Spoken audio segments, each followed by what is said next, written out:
Selamat siang Bapak Ibu dan rekan-rekan semua. Selamat bergabung kembali di live streaming pelayanan dari Majelis Pendidikan Kristen di Indonesia, bidang Task Force Doa dan Konseling. Kalau Sabtu lalu kita telah bersama-sama belajar tentang perkembangan psikoemosional anak, maka hari ini masih bersama dengan Ibu Dr. Mariana Fu, kita akan bersama-sama belajar mengenai perkembangan neurokognitif pada seseorang. Ibu Mariana Fu adalah seorang konselor, psikoterapis, director, dan juga founder dari Perhati Counseling Center. Saudara, sebelum kita memulai kegiatan ini, mari kita berdoa memohon pimpinan Tuhan terlebih dahulu. Mari kita berdoa. Bapa kami dalam kerajaan surga, Tuhan kami sungguh bersyukur hari ini kami boleh berkumpul kembali belajar bersama-sama mengenai tahap perkembangan. Tuhan berikan hikmat dan pengertian bagi kami yang akan mendengarkan materi dan juga bagi Ibu Mariana yang akan memaparkan materi dan juga akan mengajarkan kepada kami semua. Kami serahkan ya Tuhan kegiatan ini ke dalam tangan Tuhan. Tuhan kiranya berkenan terhadap kegiatan ini dan kami mau serahkan seluruh jaringan internet yang kami gunakan juga ke dalam tangan Tuhan. Di dalam nama Tuhan Yesus kami berdoa. Amin. Kepada Ibu Mariana kami persilakan. Halo, kembali kita bertemu di dalam pembelajaran hari ini. Saya Dr. Mariana. Hari ini kita akan bicarakan mengenai perkembangan neurokognitif pada anak-anak. Dan pada hari ini kita akan sama-sama belajar dari teori Piaget. Menurut Piaget sendiri, dia menganggap bahwa perkembangan kognitif sebagai satu proses aktif di mana anak-anak berinteraksi dengan lingkungan mereka dan lalu membentuk satu pemahaman mereka tentang dunia di sekitar mereka. Dan teori ini sebenarnya memberikan kita satu pandangan yang mendalam bagaimana cara anak-anak itu memproses informasi pada setiap tahapan perkembangan mereka.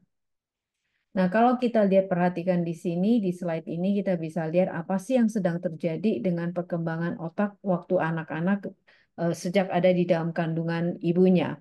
Jadi kalau teman-teman perhatikan, organ pertama yang bertumbuh dia adalah jantung pada waktu usia antara 16 sampai 20 hari.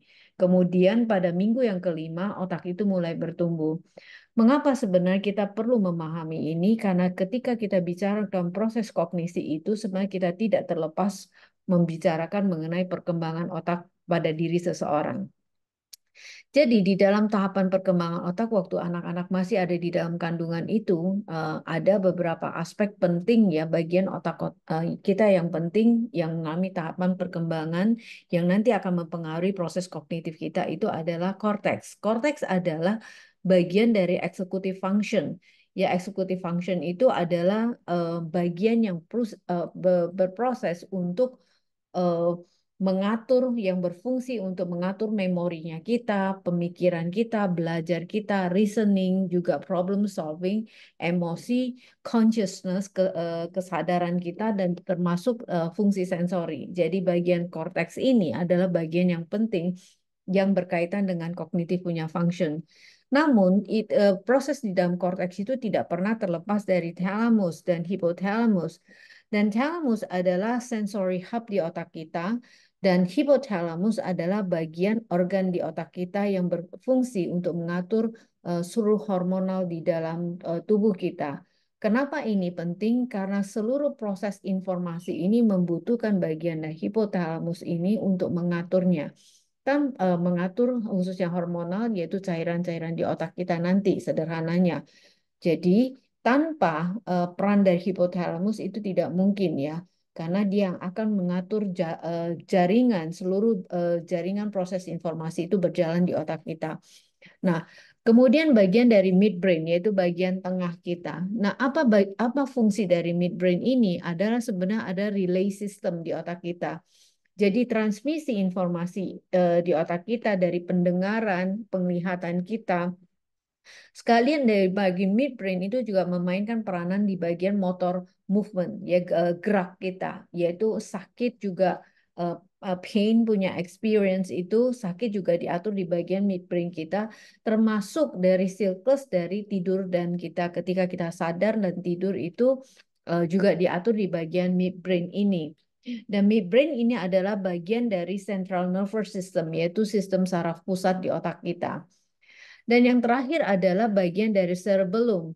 Cerebellum ini adalah komponen penting di dalam otak manusia yang memainkan peran di dalam pengaturan movement, gerakan, regulasi gerak kita dan keseimbangan di dalam tubuh kita itu diatur di cerebellum. Kira-kira seperti ini gambaran sederhananya untuk memahami perkembangan otak.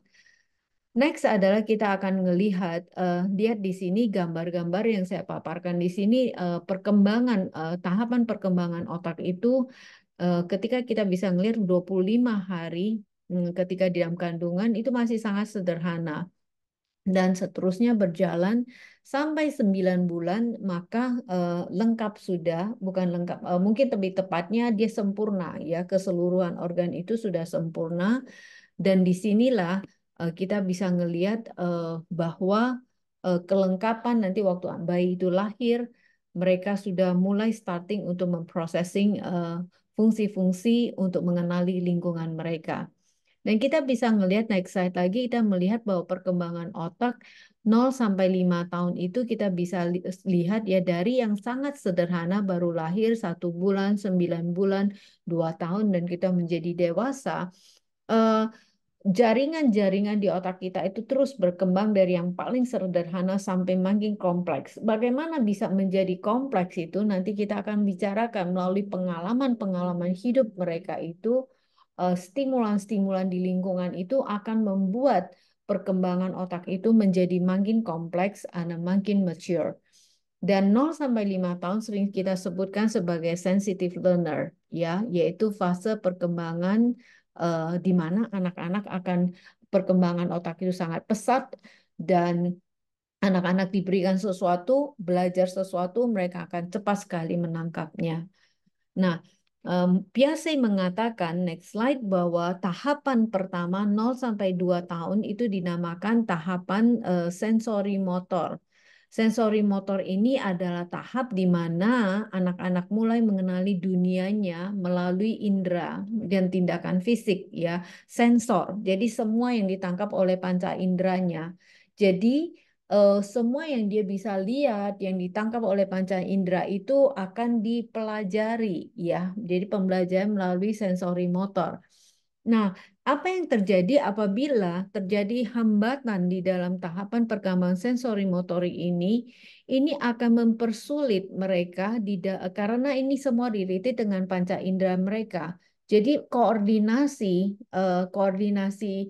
melalui apabila terjadi kesulitan dalam mengkoordinasi maksudnya melalui sensori ini, maka akan problem juga di dalam mereka belajar sesuatu.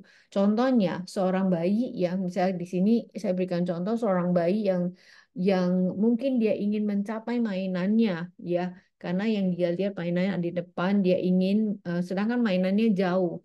Itu akan menimbulkan kefrustasian karena dia nggak bisa mencapainya.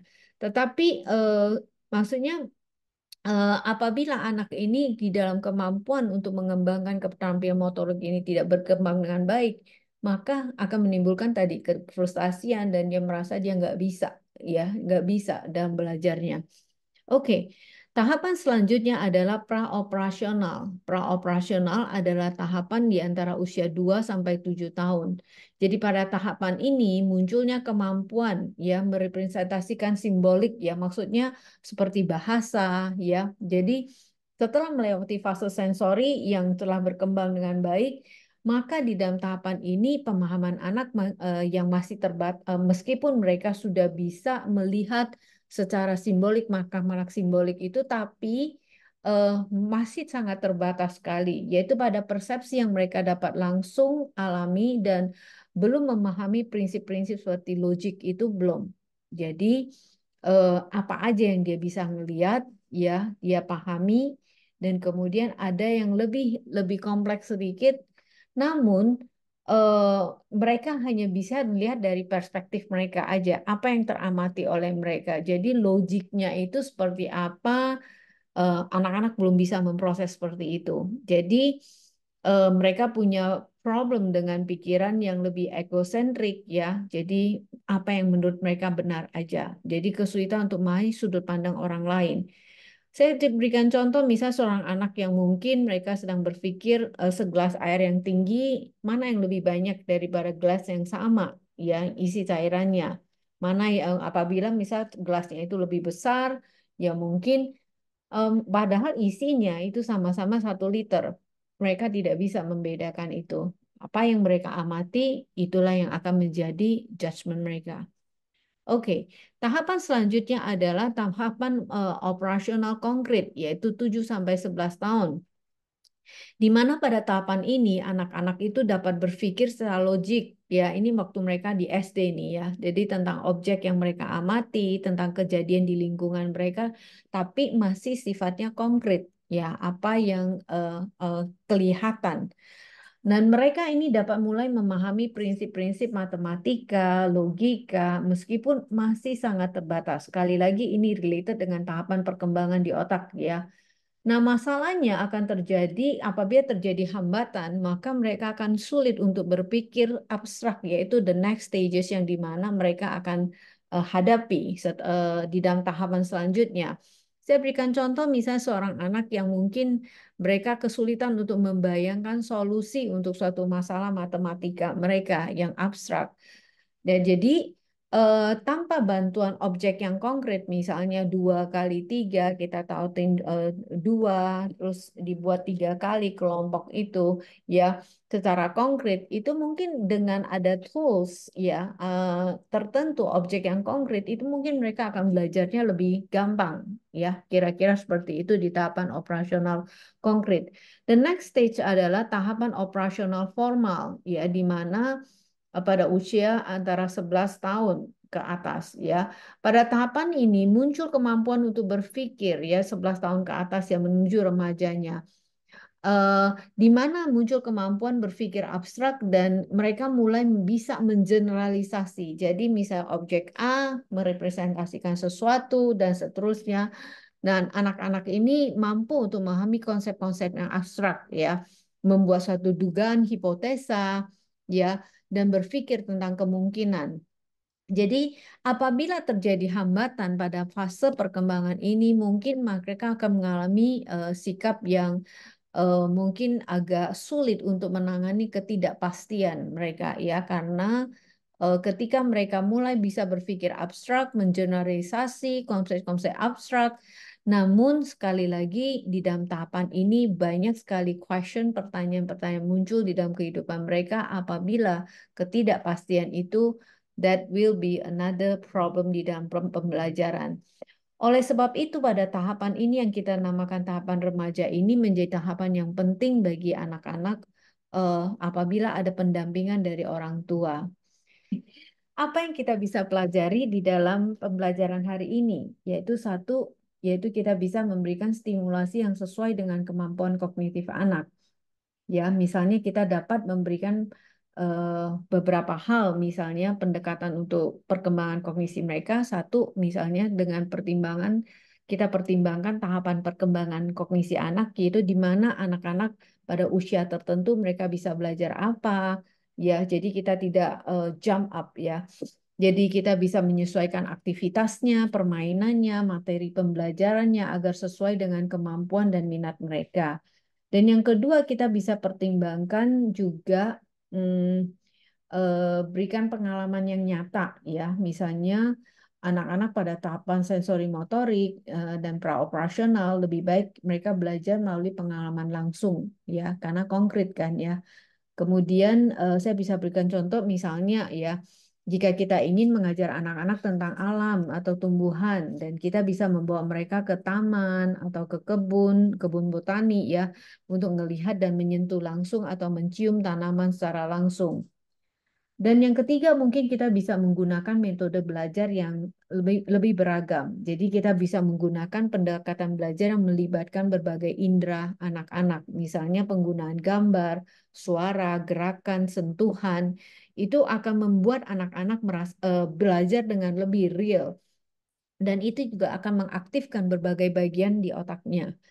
Misalnya saat anak kita mengajarkan anak-anak mengenali angka, ya kita dapat menggunakan kartu angka berwarna-warni, ya dengan warna yang cerah, ya itu juga akan visual mereka akan teraktivasi, ya mengeja angka, ya meminta mereka mengerjakan dengan jari mereka, itu juga akan sangat-sangat menolong anak to experience it, ya.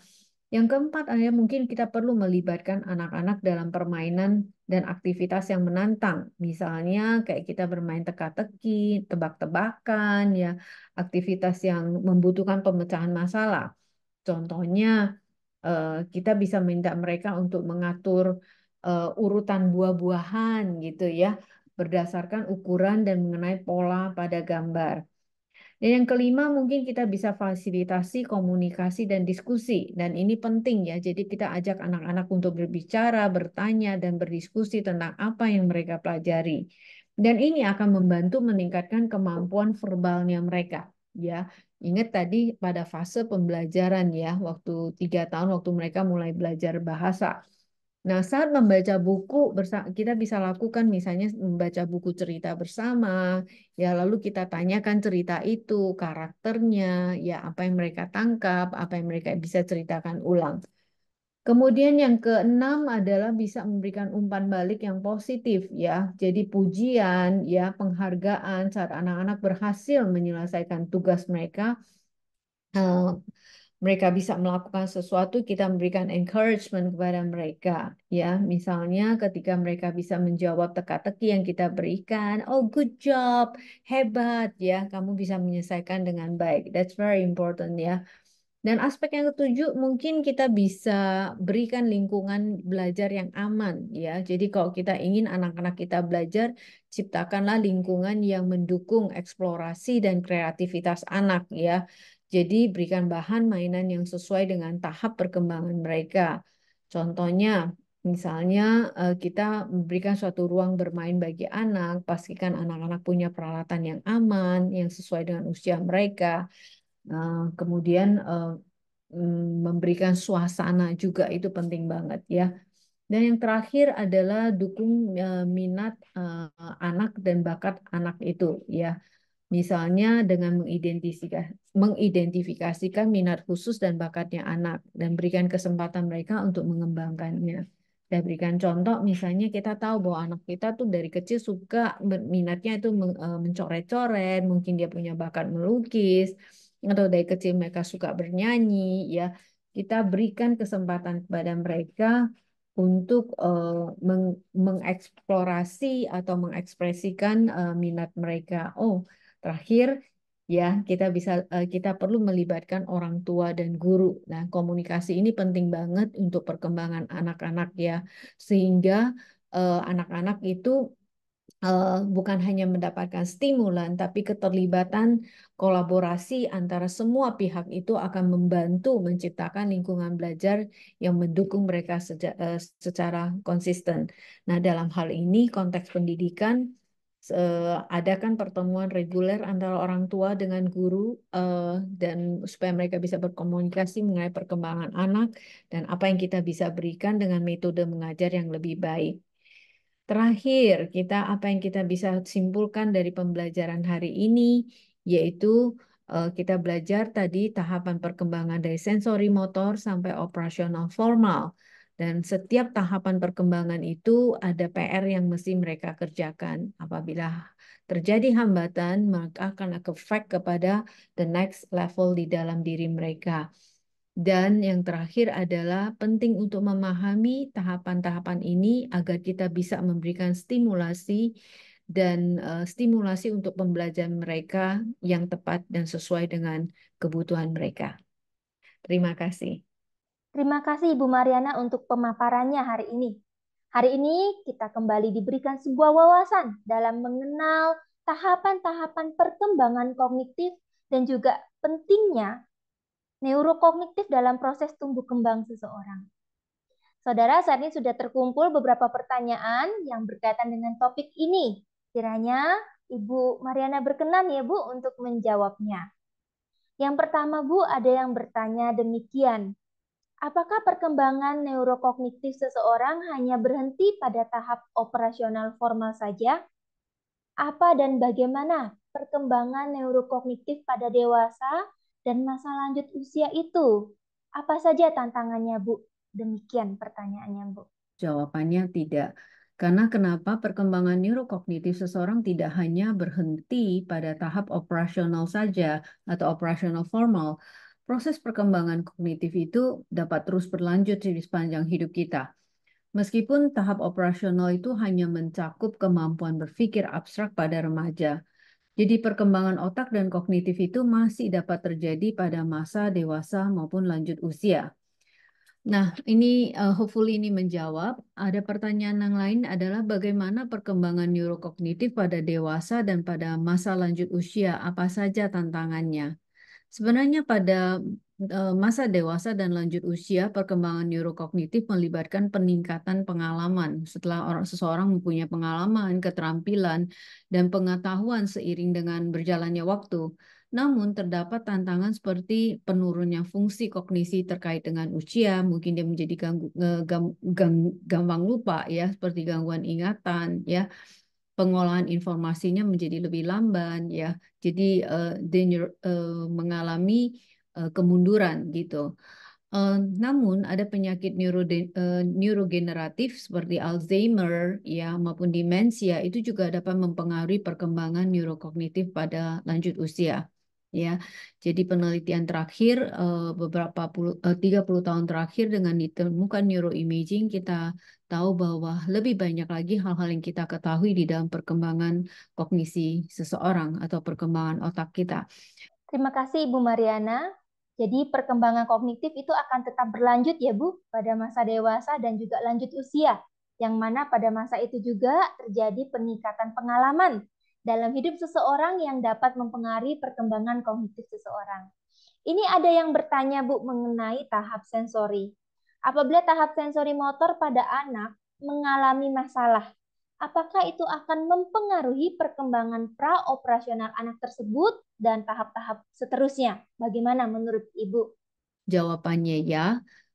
Masalah pada tahap sensori motor ini yang paling mendasar ini pada anak-anak dapat mempengaruhi perkembangan praoperasional, the next step-nya, dan tahapan selanjutnya.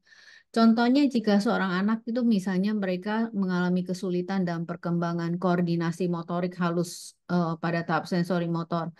Nah, sepertinya kesulitan itu mengontrol pena mereka, pensil mereka pada saat menulis, dan kesulitan memasukkan kunci ke dalam lubang.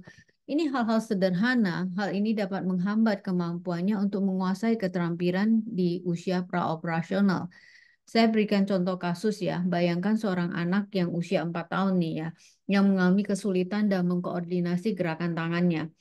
Dan ketika anak ini mencoba untuk menggambar atau mengerjakan puzzle, ia mungkin akan mengalami kesulitan juga untuk mengendalikan nanti cara dia pensil menulisnya, memasangkan potongan puzzle tersebut dengan persis gitu ya, dengan tepat pada tempatnya. Dan masa ini akan menghambat perkembangan kemampuan anak itu. Bayangin ya, dia untuk mengidentifikasi dan memanipulasi simbol-simbol itu pada tahap praoperasional itu juga mengalami kesulitan.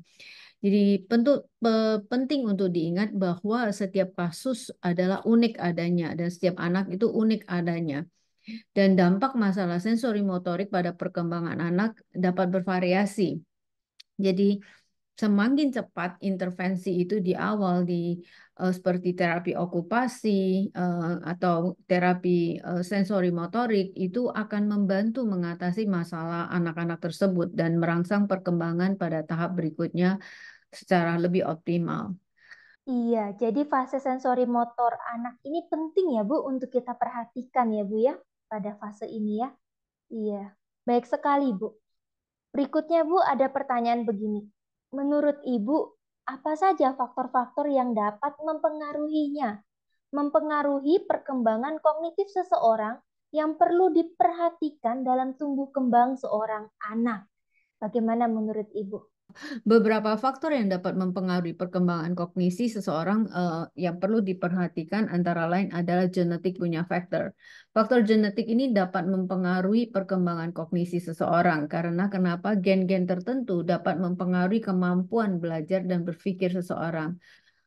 Di tahap kalau teman-teman masih ingat di tahap perkembangan yang sosial, emosional sosial, kita bicara mengenai lingkungan. Jadi lingkungan juga memberikan tempat seseorang tumbuh dan berkembang juga dapat mempengaruhi perkembangan kognisi seseorang. Lingkungan yang kaya dengan stimulasi yang kognitif yang banyak, misal buku, mainan, ya interaksi sosial yang positif dapat meningkatkan perkembangan kognitif seseorang. Nah, hal yang lain adalah nutrisi. Nah, asupan nutrisi ini penting, yang kalau misalnya cukup dan seimbang itu juga penting untuk perkembangan kognisi seseorang.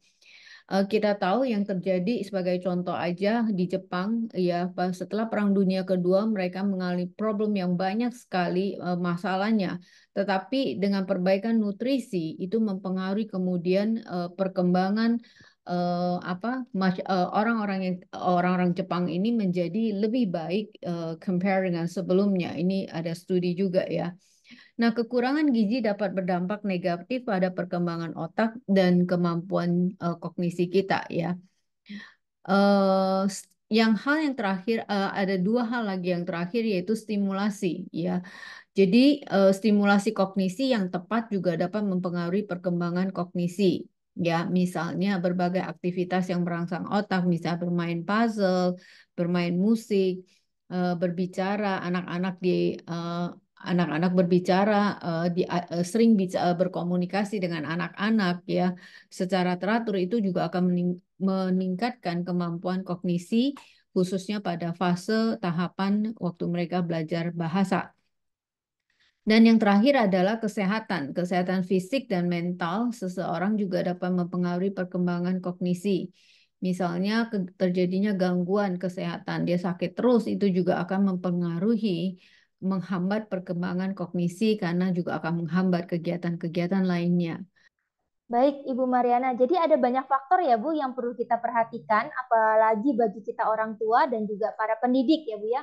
Ini ada pertanyaan yang masih berkaitan dengan orang tua dan juga pendidik, Bu. Bagaimana orang tua dan guru dapat mendampingi anak remaja dalam mengenal identitas diri atau tujuan hidup di fase operasional formal?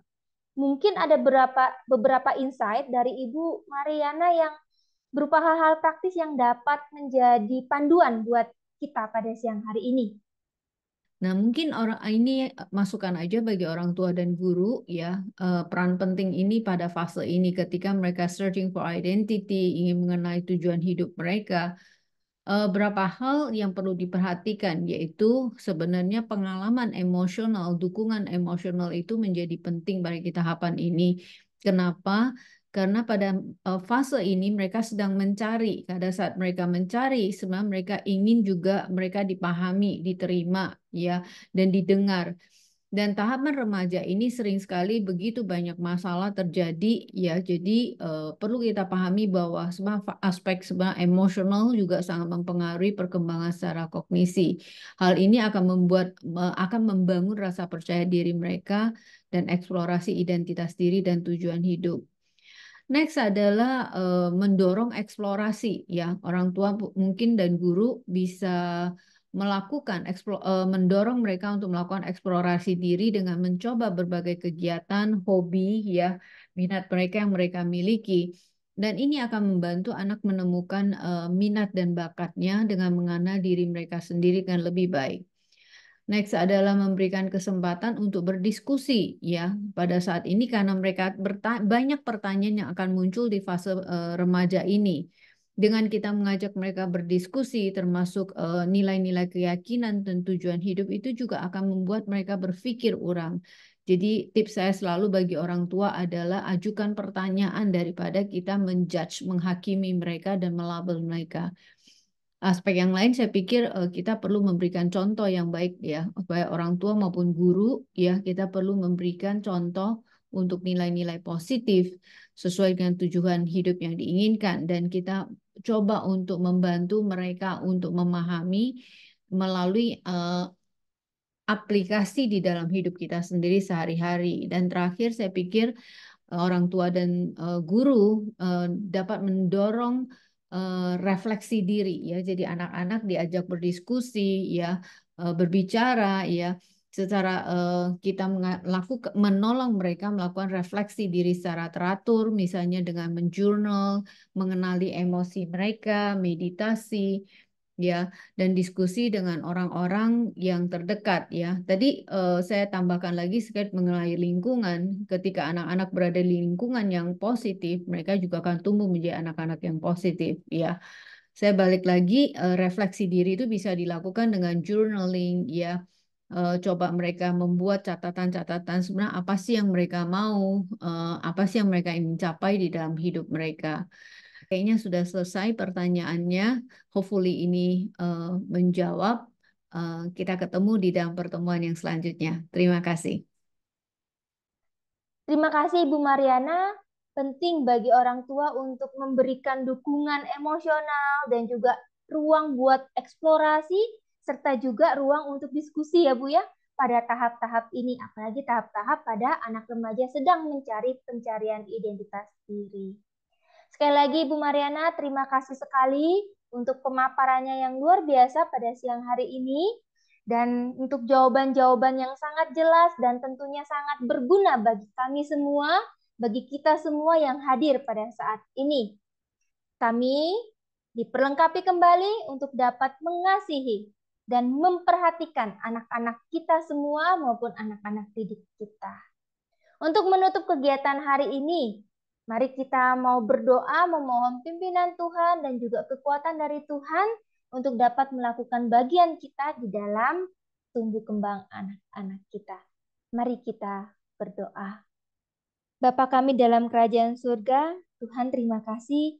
Hari ini kami kembali dibukakan oleh Engkau. Betapa agungnya rancangan ciptaan-Mu dalam hidup kami. Engkau menciptakan kami yang rentan ini Tuhan, dengan begitu detail dan juga ajaib. Tuhan, mampukan kami untuk dapat mendampingi tumbuh kembang anak-anak kami dengan pertolongan daripada-Mu saja. Kiranya kasih Allah terus menaungi tahap perkembangan anak-anak dimanapun dan dalam tahap apapun mereka saat ini, mereka sedang berkembang. Tuhan, terima kasih untuk pelayanan Ibu Mariana, berkati pelayanannya, berkati apa yang dia kerjakan ya Tuhan, sehingga apa yang dia kerjakan itu boleh menjadi berkat bagi sesama dan juga menjadi kemuliaan bagi nama Tuhan. Terima kasih Tuhan Yesus, dalam nama Tuhan Yesus kami berdoa. Amin. Sekali lagi terima kasih Ibu Marianaku yang sudah meluangkan waktu dan ilmunya bagi kami semua di sini pada live streaming siang hari ini. Terima kasih juga kepada Bapak Ibu semua yang sudah menyaksikan live streaming kita pada siang hari ini. Terima kasih juga kepada tim IT yang sudah membantu dalam penayangan live streaming siang hari ini. Bapak Ibu juga dapat mengikuti live streaming MPK bersama Bara setiap Kamis jam 7 malam serta live streaming topik konseling setiap Sabtu jam 11 siang. Untuk informasi lebih lanjut tentang MPK, saudara dapat melihatnya di media sosial Majelis Pendidikan Kristen di Indonesia. Sekian pertemuan kita pada siang hari ini.